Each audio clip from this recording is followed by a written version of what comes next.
What's up guys? May bagong build na naman tayo dito sa EasyPC Touchpoint at si Boss Ray na naman pala ang mag-a-assemble ng ating desktop. Sa CPU pala natin guys is Ryzen 5 5600X Max Boost up to 4.6 GHz. Together with memory of 2x8 Kingston Fury Beast 3200 MHz. SSD pala natin dito guys is 1TB Kingston M.2 PCIe.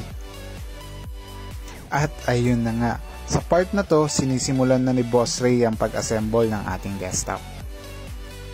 Para sa full specs pala guys is motherboard Asus Prime B550M-A Wi-Fi at para naman sa GPU is Zotac RTX 4060 Ti Twin Edge together with PSU na FSP 650 watts na bronze.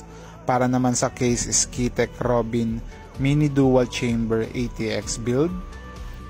At dito natatapos ang isa na namang build dito sa EasyPC Touchpoint.